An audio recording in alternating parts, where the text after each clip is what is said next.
Je m'appelle Bilkis Pissanji. Je suis ravie d'être ici aujourd'hui avec vous, d'avoir le plaisir et le privilège de présenter cette conférence de notre chercheuse invitée au CRESP, qui nous vient directement de la France, notamment donc de Seine-Saint-Denis, à titre de directrice adjointe du laboratoire éducation et promotion de la santé de l'unité de recherche à Sorbonne Paris-Nord.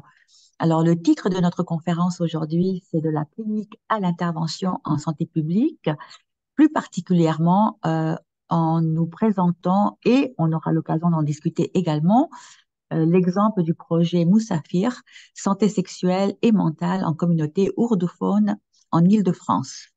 Alors, notre collègue, bien sûr, est une médecin de formation, une chercheuse de longue date au département de santé publique et du service de maladies infectieuses et tropicales dans le groupe hospitalier universitaire de Paris-Saint-Denis, évidemment chercheuse aussi en lien avec la Sorbonne. Alors, Joanne, on a eu l'occasion de se parler un petit peu plus hier. Je t'appelle Joanne, donc. C'est un vrai plaisir de t'avoir et merci de nous partager tes travaux. Donc, pour la prochaine 20-25 minutes à peu près, je te laisse la parole. Puis ensuite, on se retrouve pour une période de discussion.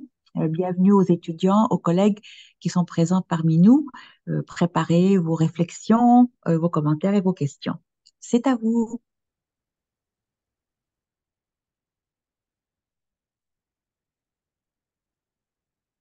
Alors, merci beaucoup, Bilkis, pour cette introduction et merci aussi au CRESP et à toutes les personnes de m'avoir bien accueilli depuis mon arrivée ici. Euh, donc, je vais donc commencer. Alors, Moussafir, donc, on m'a posé la question déjà. Donc, Moussafir, ça veut dire voyage en ourdou. Ah, merci. Merci beaucoup. Merci à Patricia aussi d'avoir maintenu la conférence en présentiel. Et c'est vrai que c'est toujours plus agréable d'avoir des personnes à côté. Donc, Moussafir veut dire ourdou, veut dire voyageur ou voyage, celui qui voyage en ourdou. Et donc, vous allez comprendre rapidement pourquoi on a donné ce nom à ce programme. Donc, un petit peu la naissance du projet. Alors, c'est vrai que le titre, c'est de la clinique à l'intervention en santé publique. Donc, c'est vrai que je suis à la base clinicienne et lors de mon retour en clinique dans l'hôpital où je travaille, donc qui est l'hôpital Avicenne, donc vous voyez ici, donc Avicenne, ça s'appelait l'hôpital franco-musulman. Donc, il est situé en Seine-Saint-Denis, comme disait Linkis. Donc, Seine-Saint-Denis, c'est la banlieue nord-est de Paris et qui concentre une population de migrantes très importante. Et donc, ici, vous voyez Bobigny, et Avicenne est vraiment au milieu, ici, là où il y a la flèche, entre la Courneuve et Bobigny. Et donc, lors de mon retour dans cet hôpital, quasiment 10 ans après l'avoir quitté, j'ai pu constater avec un regard un peu neuf qu'il y avait un afflux de patients d'origine pakistanaise qui consultaient pour une découverte d'hépatite C. Et il y avait vraiment une caractéristique commune parmi tous ces patients, c'est qu'ils étaient ni francophones ni anglophones, donc on devait vraiment utiliser à chaque fois un interprète téléphonique pour communiquer avec eux, et on avait l'impression qu'ils étaient dans un statut très précaire en France, avec un niveau de littératie en santé très faible. Et après quelques coups de fil passés à droite à gauche dans des ONG qui prennent également soin de migrants et particulièrement des migrants sans papier, donc Médecins du Monde ou COMED, qui sont situés soit à Saint-Denis, soit dans le sud de Paris, il y avait également le même constat d'afflux de personnes d'origine pakistanaise récemment arrivées avec une hépatite C. Donc, naturellement, en chercheuse aussi que je suis, j'ai commencé à me poser la question, mais pourquoi cet changement épidémiologique? Et donc, en faisant une petite revue de la littérature, On a rapidement constaté que le Pakistan est le deuxième pays au monde avec la prévalence la plus élevée, enfin le deuxième pays avec la prévalence élevée d'hépatite C dans le monde, avec 6,2% dans la population adulte de 18 à 65 ans, ce qui est très élevé. Le premier pays étant l'Égypte. Et par contraste, l'hépatite B est beaucoup moins répandue et le VIH encore moins. Et à côté de ça, le Pakistan est un pays très connu avec un flux migratoire sortant extrêmement élevé. Alors, premièrement, plus vers les pays de Dubaï, enfin les pays Émirats arabes, vraiment de la région, mais secondairement vers l'Europe. Et parallèlement, ce qui conforte ces chiffres, c'est qu'on a des statistiques sur le plan des demandeurs d'asile. Donc, les demandeurs d'asile originaires du Pakistan augmentent en France. Frontex, c'est entre guillemets la police des frontières européennes, constate également une augmentation des passagers irréguliers qui rentrent en France et qui sont originaires du Pakistan. Quand on regarde un petit peu les modes de contamination de l'hépatite C au Pakistan, il y a eu quelques études, puisque vraiment l'hépatite C est un grand fardeau au Pakistan. L'origine serait d'une part les injections thérapeutiques, puisqu'il y a une forte croyance sur une meilleure efficacité des injections versus les traitements par comprimés dans la population, ce qui les amène à rechercher des injections, des transfusions non sécuritaires, usagers de drogue par voie veineuse, et beaucoup de cas d'hépatite C n'ont pas une origine identifiée, clairement identifiée. Et enfin, en Seine-Saint-Denis, le Pakistan est le deuxième pays le plus représenté parmi les personnes originaires d'Asie du Sud. Mais il y avait très peu de données au moment de la revue de la littérature sur la migration récente depuis le Pakistan et également sur leur représentation de la santé de manière générale, mais également tout ce qui concerne la santé sexuelle ou mentale ou hépatite C ou hépatite B ou VIH. Et donc, dans notre cohorte de patients d'origine pakistanaise à Avicenne, on avait donc beaucoup d'hépatite C, mais également VIH, hépatite B. Donc, on a conçu une étude, donc une première étude qui était une étude plus ethnographique, où on a voulu explorer les interactions entre les mobilités, les statuts socio-économiques, également juridiques, et les vulnérabilités de santé, et particulièrement axé sur l'hépatite C, mais on a également inclus hépatite B et VIH, puisqu'ils vont faire partie de la catégorie des infections sexuellement et ou transmissibles par voie sanguine. Et donc, toute cette étude a été menée auprès d'un échantillon de patients suivis pour une de ces pathologies à Avicenne. Et donc, l'objectif secondaire était d'identifier des pistes d'intervention en santé publique. Qu'est-ce qu'on peut faire en pratique maintenant qu'on connaît mieux cette communauté, cette population. Et donc, on s'est basé sur des méthodes qualitatives pour faire cette première étude. Et donc, rapidement, les résultats, c'est qu'avant la migration, déjà, en tout cas, évidemment, ce n'est pas représentatif de toute la communauté pakistanaise qui vit en Seine-Saint-Denis, mais on peut en tirer quelques conclusions. C'est que la population, la communauté qui migre le plus vers la France, vers l'Europe, est originaire du Punjab, qui est plutôt une province rurale. Ce sont plutôt des personnes de catégorie socio-économique faible, avec un niveau de littératie également faible ou moyenne. Et majoritairement, les croyances ou les représentations sur l'hépatite C étaient erronées ou aucune connaissance, par exemple sur l'hépatite B, avec des confusions entre plusieurs types d'hépatites aiguës ou chroniques. Et le VIH, pour les patients, était uniquement lié à la fréquentation des travailleuses du sexe ou à l'injection de drogue intraveineuse. Et quand on a exploré les sources potentielles d'exposition aux trois infections, elles étaient multiples. Donc, tout l'échantillon avait été exposé aux injections thérapeutiques, à des barbiers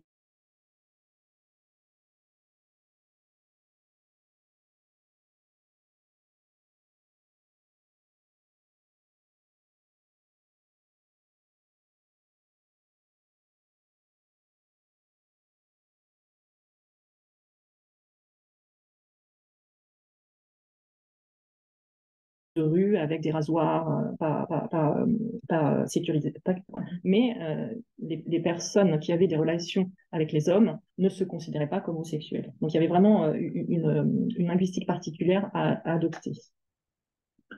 Donc ça, c'est avant la migration. Pendant le voyage, donc c'est pareil, de manière très générale, euh, ils sont venus par la voie terrestre. Donc en traversant, donc le Pakistan est juste ici, là à gauche, enfin à droite pour nous sur l'écran, et donc traversant l'Iran, la Turquie à pied, donc en restant à chaque fois plusieurs années sur place, soit dans des camps de demandeurs d'asile, soit travaillant dans des grandes villes pour gagner de l'argent pour continuer la route. Et donc tout cela a été fait dans des conditions extrêmement précaires, enfin, comme on peut entendre dans les informations. Et donc, parfois, ils mettaient 10 ans à arriver en France.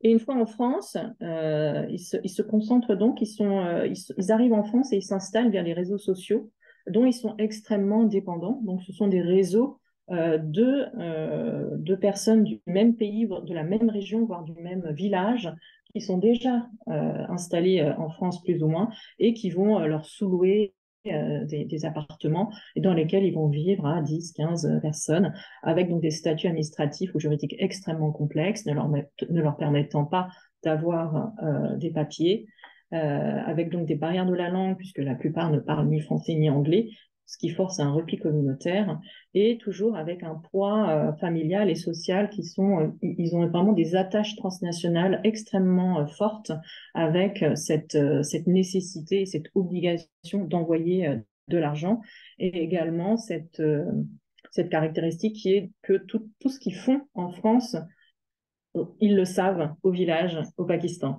Donc il y a vraiment cette peur de faire quelque chose qui soit mal vu jusque dans leur famille au Pakistan et qui nuise à leur réputation. Et donc, en synthèse de cette première étude, on peut dire que les primo-arrivants originaires du Pakistan actuel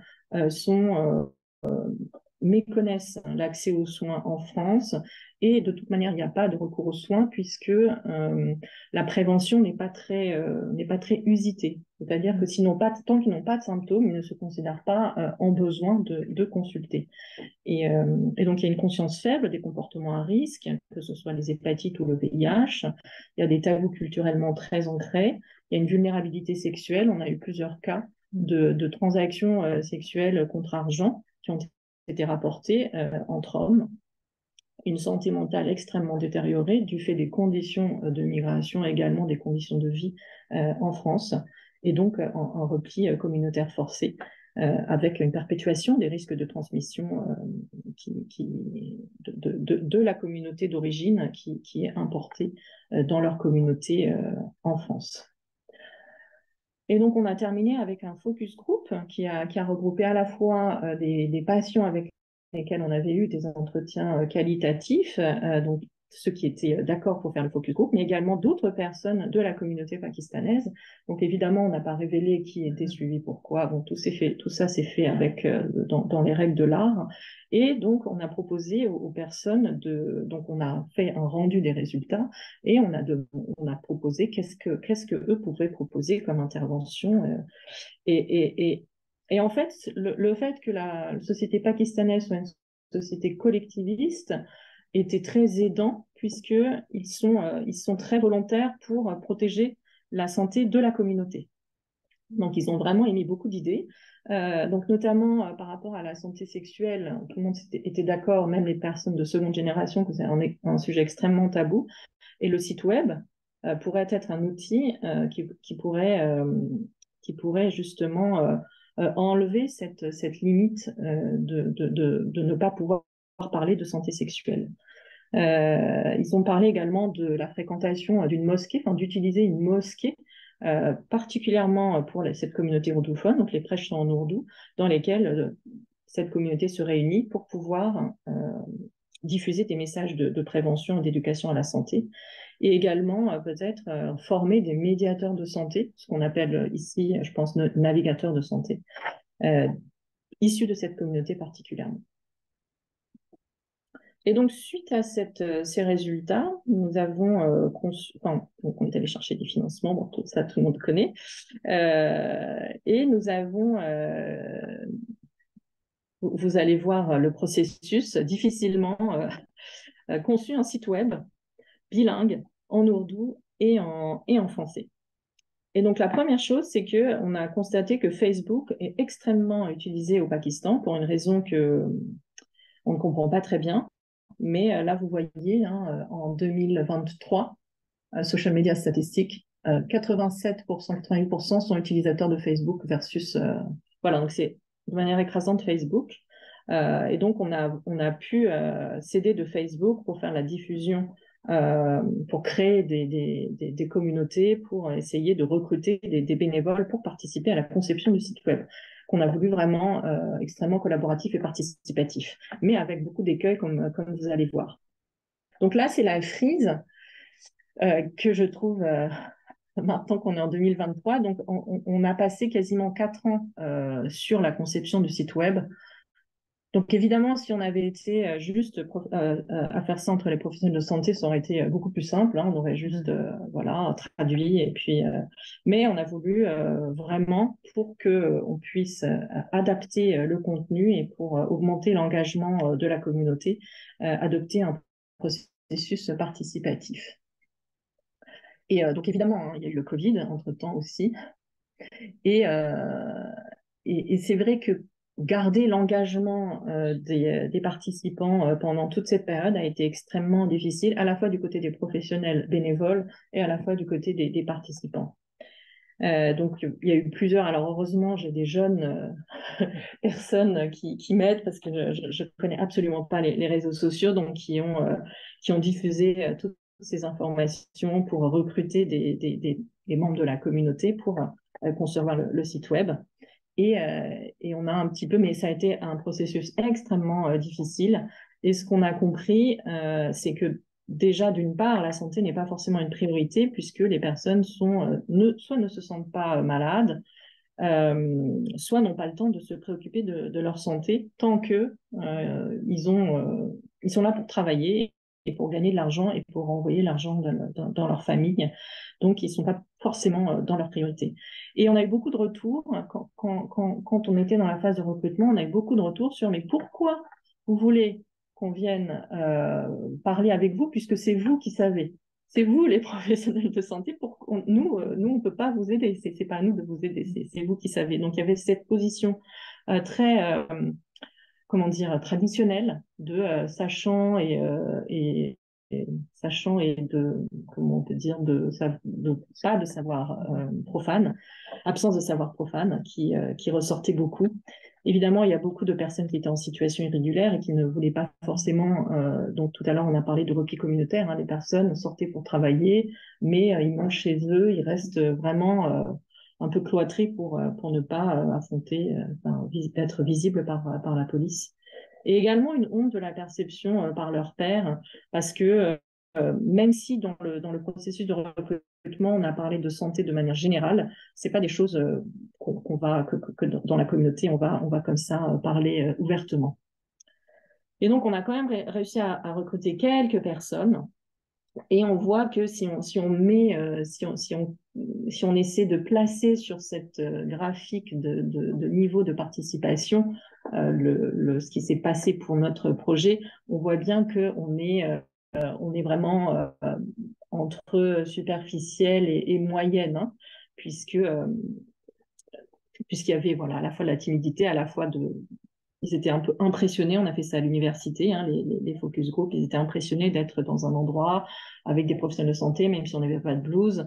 Donc petit à petit, on a fait 4 focus group. Donc au 4e, ils étaient un peu plus, on va dire, engagés et bavards, mais on a senti qu'on ne peut pas faire participer comme ça, on ne peut pas plaquer une méthode de participation comme si on était en France ou ici, j'imagine. Voilà. Enfin, en tout cas, pas dans cette communauté.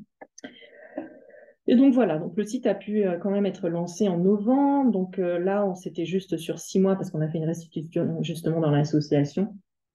Et on voit bien, alors vous verrez après, on a fait des ateliers de sensibilisation à la mosquée et on voit les petits pics, ça correspond justement au moment de sensibilisation où on diffusait l'information sur le site web. Et donc la dernière partie, ça sera assez court, c'est sur une deuxième type d'intervention qu'on a eu en parallèle, qui est donc dans cette fameuse mosquée qui était souvent citée par les personnes qu'on rencontrait. Donc nous sommes allés les rencontrer. Alors c'est pareil, c'était assez difficile au début parce que c'est pas du tout c'est une association culturelle et cultuelle et qui n'est pas du tout dans le domaine de la santé. Donc, c'est plus c'est une association en plus internationale qui est plus dans la promotion de la culture du Pakistan en France et ailleurs. Et donc, il a fallu vraiment une phase d'approche assez prolongée pour pouvoir avoir des rendez-vous avec le président de l'association, puis avec la branche humanitaire de l'association.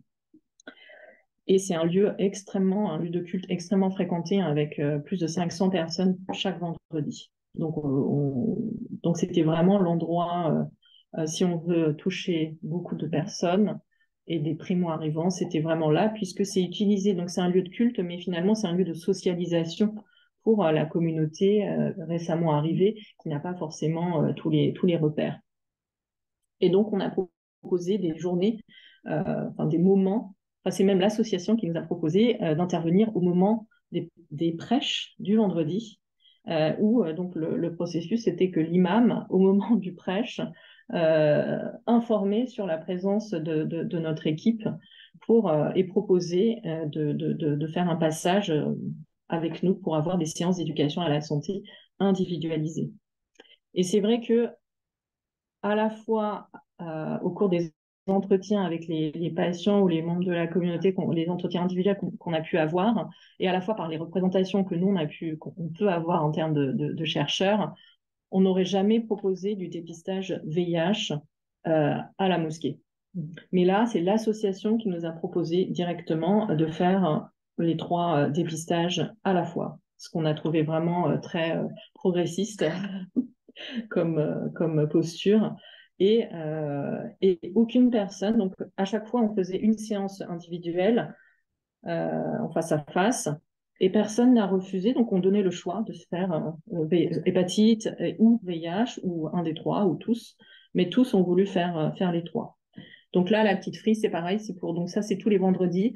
Et on nous a même donné un local pour venir à la Nuit du Destin, qui est une célébration 2 ou 3 jours avant la fin du Ramadan. Donc on a vraiment été très bien accueillis et intégrés dans le fonctionnement de l'association avec l'imam ici, ça c'est moi, et donc l'interprète qui était toujours là en présentiel, et puis l'imam qui est venu faire une séance d'éducation à la santé pour vraiment montrer l'exemple, ainsi que le président de l'association. Lui, c'est un journaliste, et donc il y a eu plein d'articles sur leur site, justement Facebook, et même des articles dans quelque chose au Pakistan. Voilà. Donc ça, c'est un peu les résultats des actions. Donc on voit bien ici, enfin peu importe les chiffres, mais on voit bien ici qu'on n'est pas inutile. Hein, on a découvert 3 personnes avec une hépatite C. Donc les 3 autres étaient guéris, mais 3 étaient non connus, 2 avec une hépatite B. Et donc à chaque fois, on a pu également discuter assez largement des questions de santé, d'accès aux soins, et également faire la promotion du site web. Et donc finalement, beaucoup de choses, hein, on a appris beaucoup de choses avec ces projets pratiques, on va dire, ces interventions pratiques. Donc, bon, le partenariat gagnant-gagnant, c'est quelque chose qui est très connu, mais là, c'était vraiment... donc, ça faisait également de la publicité pour l'association, et ils étaient justement en recherche de développer la partie santé, donc une branche santé pour leur association. Donc, c'est vrai qu'on arrivait au point nommé. Et finalement, si ça a aussi bien fonctionné, parce que même les personnes de l'association étaient assez surprises de l'afflux, on a vraiment, parce qu'on ne restait que 2 heures à chaque fois, et c'était un peu la cohue. Et donc la première fois, on a été complètement débordés. Et c'est vrai que Donc, on se rend compte que même si la santé n'est pas une priorité, finalement, quand l'équipe est là, quand on va vers eux, quand on crée le besoin, il y a une réponse. Il y a également, et c'est l'imam qui faisait l'annonce, donc c'était pas, évidemment, il n'y avait pas d'injonction, hein, parce que l'interprète était là, donc elle nous a traduit ce qu'a dit l'imam, c'était pas du tout une injonction, mais tout de suite, c'était, ah ben voilà, comme ça permettra aussi de protéger la communauté. En tout cas, c'est ce qu'ils nous ont dit. Alors, est-ce que c'est vraiment ça? Bon, ça, on peut toujours poser la question, mais en tout cas, il y a cette dimension collectiviste qui probablement favorise l'adhésion à ce type d'action. Mais effectivement, après, on peut se poser la question sur l'autonomie en santé et est-ce que c'est un vrai engagement personnel de ces personnes ou est-ce qu'ils obéissent juste à une structure hiérarchique donnée, même invisible. Donc ça, c'est une discussion qu'on peut avoir. Il y a une évolution des représentations mutuelles, comme l'exemple que j'ai donné hein, de la mosquée et du VIH. Et même nous, c'est vrai qu'on était une équipe, alors il y avait très peu d'hommes, on était une douzaine, et on est à des moments, donc parce qu'il y a eu 5 actions, donc on n'était pas tout le temps tous là, on était 6, 7 à chaque fois, et parfois on se retrouvait avec que des femmes dans un environnement exclusivement masculin. Et c'est vrai que, voilà, il y avait des petites, pas réticences, mais des petites craintes sur comment on peut être accueilli une équipe féminine dans un environnement masculin. Mais finalement, c'est plus la fonction qui était vue et pas le genre. Euh, on a essayé d'avoir une action, parce qu'il y a une branche féminine de cette association, donc on voulait voir aussi des femmes, parce que là, c'était exclusivement quasiment des hommes, de par la configuration de l'association. Mais ils vont nous donner des créneaux aussi pour aller voir les journées où les femmes se réunissent. Et donc, évidemment, on a appris l'importance de la sociolinguistique en santé publique. Et c'est vrai que ça, moi c'est quelque chose que je n'avais absolument pas perçu jusqu'à ce travail avec la communauté. Et aussi parce qu'on avait des professionnels de santé bourdophones aussi dans notre équipe et qui ont pu se rendre compte du décalage qu'il pouvait y avoir entre les messages de prévention qu'on peut passer en français et qui étaient intraduisibles en ourdou ou incompréhensibles, même si traduits dans un ourdou standard, on va dire. Et donc, ça questionne évidemment l'éducation des professionnels de santé dans les pays d'origine. Hein, et il peut y avoir un fossé entre des médecins pakistanais formés au Pakistan, parce qu'ils sont formés en anglais, et qui ne sont plus en mesure de bien communiquer avec leurs patients en ourdou, parce qu'ils n'ont pas le pont entre ce qu'ils ont appris en anglais et le même concept en ourdou. Et donc, évidemment, on peut faire des liens avec la décolonisation de la santé mondiale. Et donc voilà, ça c'est juste une petite suite. Donc on a sécurisé, on a réussi à sécuriser un financement pour mieux développer le site web parce que une des objectifs initiaux, c'était d'avoir un forum pour que les personnes qui se connectent sur le site, non seulement ne soient pas passifs juste, mais qu'ils puissent communiquer entre eux, donc évidemment modérés par une professionnelle de santé bilingue. Donc c'est toujours la difficulté hein, quand il y a plusieurs langues en jeu, mais les bénévoles qui ont participé à la conception étaient très demandeurs du forum, parce que c'est des choses dont ils ne peuvent pas parler entre eux.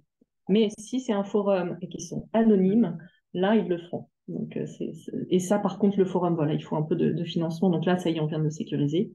Et on a également un projet pour comment dire, étendre ce projet, mais plus à la communauté Asie du Sud, parce que c'est pareil, on a eu des demandes, ah, mais pourquoi pas le Bangladesh, ah, mais pourquoi pas donc là, on aimerait faire un petit peu le même modèle. On commençait plus par une étude, on essaye de comprendre avant de proposer des interventions en lien avec la communauté, et donc plus vers la communauté Asie du Sud et plus vers les femmes, parce qu'on sait pas qu'on est resté un peu sur notre pain, mais c'est que là, on n'a pas pu inclure les femmes, et de par les remontées que j'ai des services de gynécologie, par exemple, de notre hôpital, il y a une grande difficulté, par exemple, pour des femmes qui parlent que tamoul, d'accéder aux informations et aux services de soins et un questionnement de la capacité d'agir en santé de ces femmes. Donc ça, c'est aussi prévu. Et sinon, je ne sais pas si vous étiez informé, mais tout ça est un peu menacé puisque il y a la loi immigration qui est en cours d'examen en France actuellement avec des grosses restrictions sur les critères de migration et surtout, il y a une aide médicale d'État qui est un dispositif particulier qui couvre le coût des soins de santé des personnes sans papier et dont la disparition a été votée par le Sénat et l'Assemblée nationale a examiné ce projet de loi en décembre. Donc là, tout le monde est vent debout contre cette suppression en France. Mais effectivement, si l'aide médicale d'État est supprimée, toutes les actions, alors là, les actions que nous on a faites, c'était un financement à part, mais tout ce qui est relais vers les soins de santé primaires ne seront plus possibles pour cette communauté particulière. Donc, on est tous très inquiets.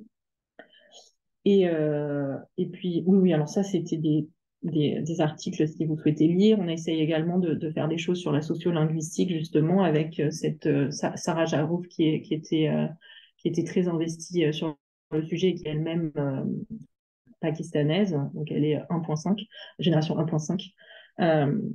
Et ça, c'est le site web, si vous voulez aller voir. Alors ça, c'est la partie en ourdou. Et donc, il y a beaucoup de vidéos et beaucoup d'audio, puisque, pareil, hein, en regardant avec les participants, il y en a beaucoup. Alors, lire en français, en anglais, c'est pas possible. Mais même lire en ourdou des grandes phrases, dès que ça dépassait 3 lignes, c'était difficile pour eux. Donc, on a pris, on a fait le choix de tout mettre en langage très clair, hein, audio et vidéo. Et voilà. J'espère que j'ai pas pris trop de temps. Je sais pas. Ça va. Merci beaucoup, Joanne. C'est impressionnant, la qualité du travail que vous avez fait depuis ces dernières années. J'apprécie beaucoup ta frise euh, qui présente un peu les parcours. Alors, je souhaite donc ouvrir la séance à des questions. J'ai rempli moi déjà 2 pages de notes et de et de réflexion. Donc voilà, c'est ouvert aux personnes en personne et également les personnes qui sont en ligne. Est-ce Avez-vous que des questions? je vais juste rajouter une petite information par rapport à Facebook. Facebook a fait une stratégie très forte de la disponibilisation d'accès à Internet gratuit en faisant des partenariats avec des entreprises. Ils ont essayé de faire un Free Basics programme aussi, qui après a été mis de côté pour des raisons légaux, mais il a un contexte au niveau d'infrastructure qui justifie pourquoi il a autant de personnes sur Facebook au Pakistan, en Inde et plusieurs autres pays qui faisaient partie de ce type de démarche. Ah, c'est très intéressant. Hein. Oui, oui, oui. Ah, ben, Merci merci. pour ta contribution, Patricia. Ça aide beaucoup à comprendre là-dessus. Bonjour, Marielle. Salut, merci beaucoup Bilkis et merci Joanne, c'était vraiment très intéressant. J'avais 3 petites questions. Le son avait coupé au début et je voulais que tu reviennes sur homosocialité. Peut-être que tu l'avais déjà Oui. expliqué, mais j'ai pas saisi. Ensuite, si tu peux revenir aussi un peu sur la stratégie de recrutement des hommes pour les entretiens focus group parce que, bon, comme tu l'as dit, c'est un groupe très qui se sont marginalisés, vulnérables et à cause de la stigmatisation. Donc, comment vous êtes pris pour, euh, pour avoir eu leur confiance de vous parler? Oui. Et puis la troisième question, bon, tu l'as évoqué un peu, il y a une prochaine étape de rejoindre les femmes et tout ça, mais en faisant vos entretiens et les groupes de discussion, est-ce qu'il y avait déjà une lueur de retombées ou en tout cas, est-ce qu'ils se sont parlé entre eux pour que les femmes aussi demandent ce genre de, euh, peut-être pas de service, oui, service et puis aussi d'information? Est-ce que ça Mm. percutait aussi au niveau de la communauté féminine? Parce que tu as dit que durant la prêche, c'était juste des hommes, alors je me demandais où étaient les femmes. Mm. Mm. Mm. Voilà, c'est mes Ok. 3 petites questions. Merci. Merci beaucoup, Muriel. Est-ce qu'il y en a d'autres ou sinon on peut commencer par tes réponses, Joanne, à Muriel, le temps que les autres articulent leurs questions. Moi, j'en ai déjà quelques-unes également par la suite. Et merci beaucoup pour tes questions, Muriel. Vas-y, Joanne, Mhm. c'est à toi. Merci, merci Muriel pour les questions. Alors, pour l'homosocialité, c'était issu du travail donc, avec l'anthropologue. En fait, c'est le fait que les hommes restent exclusivement, quasi exclusivement entre hommes quand ils sont encore célibataires, et même dans l'espace social. Et cette homosocialité peut mener parfois à des relations homosexuelles, enfin, qu'on appellerait homosexuelles chez nous, mais qui ne sont pas forcément appelées sous ce terme là-bas. Donc en fait, ça regroupe assez largement l'intimité très très forte qu'il peut y avoir entre les hommes au Pakistan, qui va découler de règles sociétales extrêmement strictes, à la fois religieuses, mais également légales. Donc ça, c'est la première chose. Concernant le recrutement, les stratégies de recrutement. Alors, on a eu deux sortes de stratégies. Donc, la première étape, c'était exclusivement basé à l'hôpital avec des patients. Donc, c'était déjà des patients qui étaient suivis pour une hépatite C, un VIH ou une hépatite B. Et ça, je dirais, c'était entre guillemets assez facile puisque c'était des patients qui étaient déjà suivis ou anciennement suivis. Et là, c'était intéressant parce que j'avais justement des étudiants seconde génération d'origine pakistanaise qui m'ont aidé à les appeler, puisque on oublie à chaque fois à quel point ça peut être difficile de recruter quelqu'un qui parle ni français ni anglais.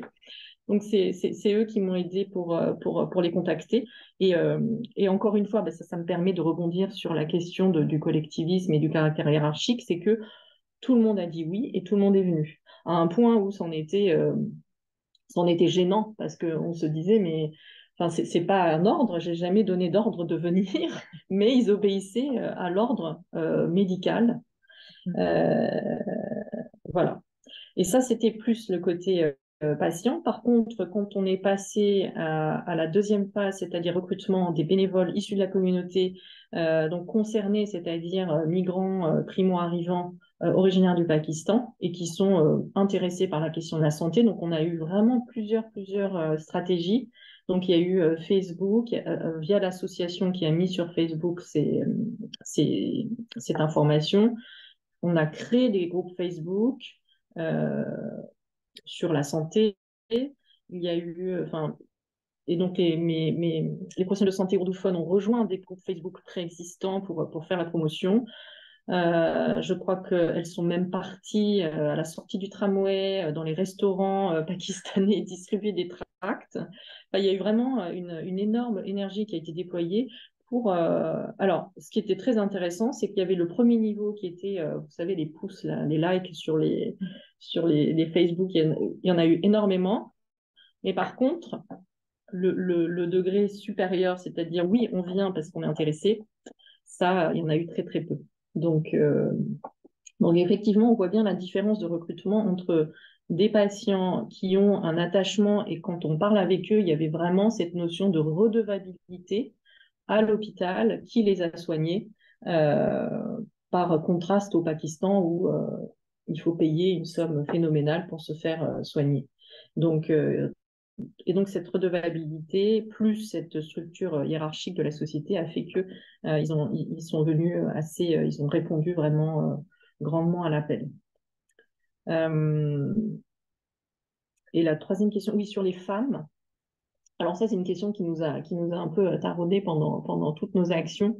Donc, alors, ce qu'on s'est dit, c'était que pour notre première étape, d'avoir que des hommes, c'était pas inutile, puisque ça permettait d'atteindre une cible, puisque c'est vrai que la première étude, c'était que sur les hommes, puisque c'est uniquement eux qu'on voyait. En sachant que ces hommes arrivaient souvent seuls et le regroupement familial ne s'opérait que 10-15 ans plus tard. Donc finalement, les femmes qui sont actuellement originaires du Pakistan et qui vivent en France, ce sont des femmes qui sont arrivées il y a beaucoup plus longtemps, mais qui de toute manière ont des problèmes de barrière de langue. Et donc, on s'est dit que ça serait notre deuxième étape. Une fois que le partenariat avec l'association est bien consolidé, et ils sont assez d'accord avec ça, puisqu'on a eu une réunion là juste avant que je vienne ici sur les suites et l'atteinte des femmes et reaching out des femmes était une des axes qu'on a retenu. Mais on n'a pas encore discuté avec la section femmes, c'est prévu à mon retour. Et on va également, oui, et ça aussi c'est un point, on va également participer. Il y a un festival beaucoup plus, avec un différent public, un festival plus familial sur l'indépendance du Pakistan qui est célébré vers décembre en France. Donc là, l'équipe va avoir un stand pour justement essayer de promouvoir le projet. Merci beaucoup, Joanne, pour tes réponses et tu as déjà circonscrit plusieurs éléments. Est-ce que dans la salle, il y aurait des questions? Moi, j'ai peut-être une précision là. Au niveau du recrutement, est-ce que vous aviez pensé à avoir des incitatifs financiers? Juste me dire, c'est qui? Benoît, je travaille avec Yann Kestens. Oui, bonjour. Est-ce que vous avez pensé à des incitatifs financiers? Vous n'avez pas. Si. C'est les questions éthiques qui vous ont. Alors, on ne pouvait pas dire directement qu'il serait payé, mais parce qu'effectivement, sur le plan éthique, c'était pas accepté. Par contre, on a versé, pour les personnes qui sont venues, à chaque fois, on a versé comment on appelle ça, des indemnités. Et en plus, le problème du comité d'éthique, enfin, si on ne pouvait pas inscrire ça dans le comité d'éthique de toute manière, parce qu'en plus, c'était un versement en espèces, parce que personne n'avait de compte bancaire. Donc donc tout devait se faire un peu sous le tapis, on va dire. Et, euh, et donc ça c'est la première chose. Je pense que c'était aussi à double tranchant parce qu'ils sont venus, on leur a proposé à la fin, enfin on leur a donné à la fin une indemnisation, mais ça les a mis tous mal à l'aise. Donc ça aussi c'était extrêmement compliqué à gérer. Et donc, on a bien expliqué que c'était pour leur temps et c'était aussi pour leur savoir, qu'ils avaient un savoir expérientiel et qui était très important et qu'il fallait valoriser. Mais, euh, mais toujours dans cette structuration sociale, ils étaient là, d'abord, ils étaient là pour rendre service à la collectivité et donc ils s'imaginaient pas être payés en retour. Donc ça a été un point un peu de tension qui n'est pas complètement éclairci, je dirais. Mais en tout cas, voilà, pour la question d'éthique, on ne pouvait pas dire. Ouais, c'est beaucoup plus. Parce que j'ai vu que Merci. ici, parce que j'ai reçu plusieurs. Même dans la boîte aux lettres, j'ai reçu des McGill, quelque chose sur l'urbanisme et la santé. On va vous rémunérer si vous répondez au questionnaire. Ça m'a un peu C'est une pratique surprise. qui est même Que acceptée ça, et même encouragée par nos institutions de financement. Puis notamment, tu avais soulevé dans une de tes diapos la question du fait que les personnes avec qui tu as travaillé avaient peu d'expérience en tant que personne utilisatrice engagée. Et je crois que ça rejoint un petit peu cet élément-là, c'est que pour pouvoir reconnaître dans un certain sens l'engagement et le fait qu'il y a mm, des espaces de vulnérabilité, c'est de mm, pouvoir, on appelle ça généralement une petite reconnaissance euh, qui n'a pas une valeur égale à la contribution que les personnes vont faire, mais c'est pour dire qu'on reconnaît le temps. On offre aussi souvent un montant pour des frais de crèche ou de garderie pour que certaines personnes oui. puissent se déplacer pour venir ensuite être plus à l'aise et participer aux discussions. Donc, je pense que ça permet justement de construire vers la notion de partenariat de recherche engagé avec Mm. la communauté. Est-ce qu'il y a d'autres questions ou est-ce que je me lance dans la salle? Merci Benoît pour votre question. Alors, je vais peut-être poursuivre et puis attendre une autre dernière petite question auprès de notre audience. J'ai trouvé ça vraiment très intéressant ta présentation. Tu as donné un portrait très concret de ce qu'on entend par la- l'intersection des déterminants sociaux qui peuvent affecter justement l'accessibilité à des services, mais aussi, est-ce que tu as mentionné, toi, la conscience faible des facteurs de transmission et qu'il y avait comme un... Donc, tu as mis en opposition, dans un certain sens, euh, la perpétuation du risque de transmission parce qu'il y a cette cohésion intracommunautaire plutôt forte. Et en même temps, tu as parlé de ce que Muriel tout à l'heure a soulevé, la valeur ajoutée éventuelle d'une homosocialité et d'un maintien et d'un réseau. Si ce réseau n'était pas aussi articulé et aussi fort, on aurait peut-être eu des situations encore plus graves au niveau d'intégration sanitaire et autres. Donc, j'aimerais t'entendre sur ton avis concernant la valeur ajoutée de ces réseaux. Ici, on a des programmes de sponsor, pour, par exemple, on en a eu dans les années 90 pour toute la population réfugiée de l'Afghanistan. Il y avait une étude qui démontrait que l'accueil des personnes réfugiées de l'Afghanistan dans un réseau organisé fonctionnait significativement beaucoup mieux que lorsqu'il n'y avait pas de réseau organisé pour les mêmes types de réfugiés. Toi, ton argument, c'est que c'est un facteur très prégnant de transmissibilité et de comportement intra-communautaire. Donc, tu veux essayer de nous départager un petit peu en tant qu'experte en santé publique là-dessus? Merci beaucoup, Bilkis. Euh, je pense que alors, la perpétuation des risques de transmission, c'est quelque chose d'assez, enfin, c'est pas secondaire, mais sur laquelle on peut agir assez facilement, justement, en élevant le niveau de littératie en santé de cette communauté.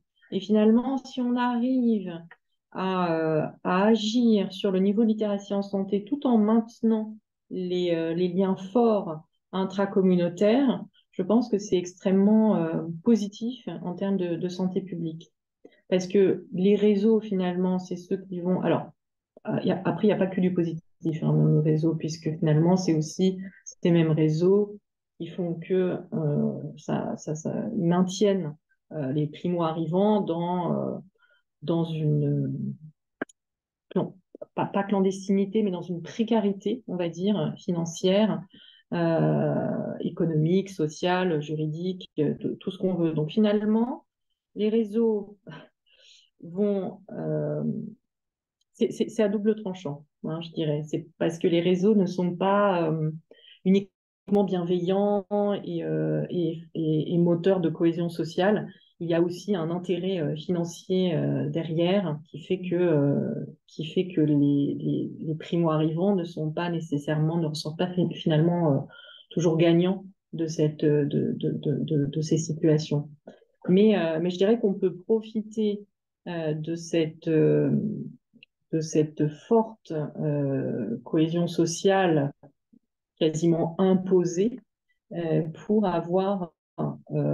pour distiller des messages de santé publique et faire des actions de santé publique. Donc finalement, par rapport, on peut faire un contraste totalement avec l'affaire des vaccinations en France, où la liberté individuelle est vraiment extrêmement mise en avant et qui peut susciter des réactions d'opposition assez fortes. Et dans ce type de communauté où ça ne va pas forcément poser question. Il faut faire la vaccination parce que c'est bien pour la collectivité, donc hop, on va se faire vacciner. Mais il n'y a pas de, oui, il n'y a pas de, je dirais, c'est pas blanc ou noir et c'est comment quand même préserver l'un tout en essayant de corriger certaines choses autour de la littératie en santé, et de l'accès aux soins. Mais je trouve que c'est une force d'avoir ce type de collectivité, de Certainement. société. Et d'ailleurs, on l'a vu pour le Covid. Hein, bon, après, évidemment, il y a l'extrême avec la Chine, par exemple, et Mhm. les, les confinements C'est ça. forcés Mhm. extrêmement qui peuvent être extrêmement traumatiques. Je trouve ça intéressant parce que tu as aussi soulevé dans la même perspective, tu as soulevé des aléas éventuels d'une dimension collectiviste d'une communauté que certains appelleraient une communauté bien tissée et Mm. qui peut faire avancer certaines des pratiques. Par exemple, quand on parle d'un sujet pour la santé des femmes, si on parle donc éventuellement de se protéger, prévenir la grossesse, la santé reproductive, le travail dans certaines communautés pour essayer de prévenir auprès des femmes et des filles la mutilation génitale féminine, beaucoup de travaux suggèrent d'aller parler entre guillemets aux imams. Mm. Même si on est dans une lancée où on renie un peu l'approche paternaliste. Parfois, il y a Mm. des éléments qu'il faut considérer de comment les échelons culturels fonctionnent, Mm. sans pour autant les briser tout de suite. Donc là, je me dis, dans ce cas-ci, la dimension collectiviste était telle que vous avez eu l'occasion de recruter beaucoup d'hommes et très peu de femmes. Et puis je me disais, est-ce que c'est parce que les femmes n'ont pas accès non plus à des téléphones intelligents aussi facilement pour avoir accès à Facebook.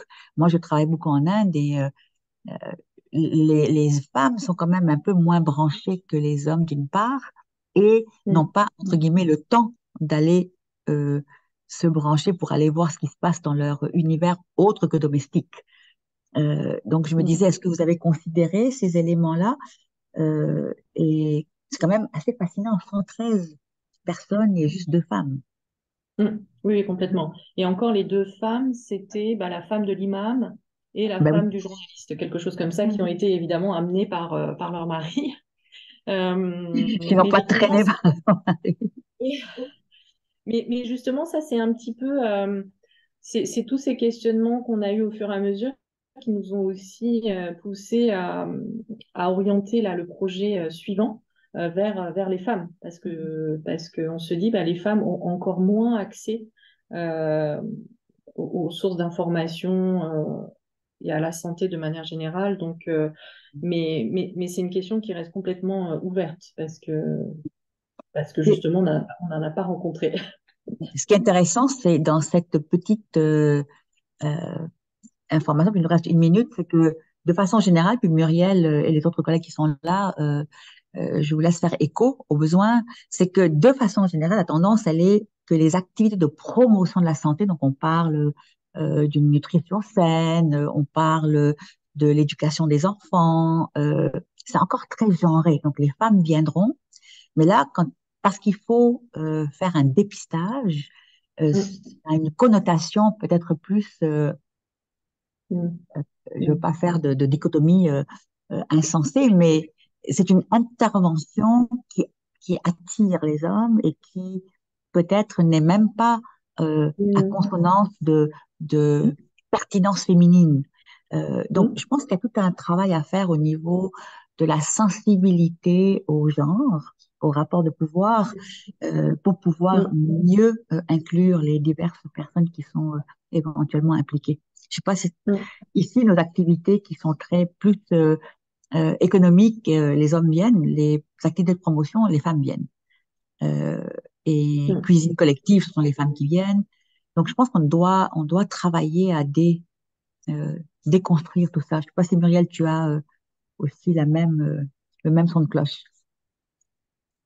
Oui, c'est pour ça que j'avais posé ma question sur les participantes femmes. Oui, Mhm. tout à Mm, fait. Ouais. mm. Et Alors, bah, écoute, effectivement, vas-y, vas-y. Merci beaucoup. ah, non, non, je disais, Je disais juste, effectivement, la notion de santé est extrêmement liée au travail et à la productivité. C'est vraiment ce qui ressort. Donc forcément, tout ce qui a trait à la santé va être attirant pour les hommes, puisque ça va leur permettre de rester productifs. Après, Exactement. il y a Federica qui voulait dire quelque chose. Federica, je travaille avec Thomas Drouet et je me demandais, c'est parce que la façon de commencer à travailler avec les hommes, c'était à travers les services de santé exception qui étaient traités. C'est ça. Donc, je me demande si c'est pour les femmes, ce serait intéressant de travailler avec, je ne sais pas, ou la gynécologie, c'est ce qu'on voulait ou faire. la médecine de famille, quand les mères vont pour les enfants qui sont malades, des choses comme ça. Parce que ça semblait que ça marchait bien, au moins au début. D'avoir déjà un lien de mutual trust, de confiance. Ouais, l'entrée clinique gynéco, exactement. Par contre, il faut trouver quelqu'un dedans qui veut faire tout ce type de travail. C'est énorme. Merci beaucoup. Est-ce qu'il y a d'autres interventions avant dans la salle? C'est tout bon? Au niveau des personnes en ligne, on est arrivé à 13 heures, donc certaines personnes ont dû nous quitter. Alors donc, s'il n'y a pas d'intervention, je vais te remercier très chaleureusement, Joanne, pour ce travail exceptionnel, pas facile. Aussi, on n'a pas le temps de parler de toute la question complexe de l'interprétariat et de comment tout ça s'est joué. Donc, on a hâte de poursuivre la conversation avec toi pendant que tu es ici avec nous jusqu'à la fin décembre. J'encourage les personnes intéressées à continuer à t'interpeller, à te poser des questions, puis à travailler en collaboration. Merci au nom du CRESP et des chercheurs qui constituent le CRESP. Merci beaucoup de ta visite, de cette présentation. Puis merci bien sûr à Patricia pour toujours la qualité de son organisation et puis cette fois-ci d'avoir quelqu'un qui anime en ligne et avec des personnes qui présentent en personne. Alors merci encore. Et puis je souhaite à tout le monde un très bel après-midi et un excellent week-end. Merci beaucoup. Au revoir. Merci. À bientôt.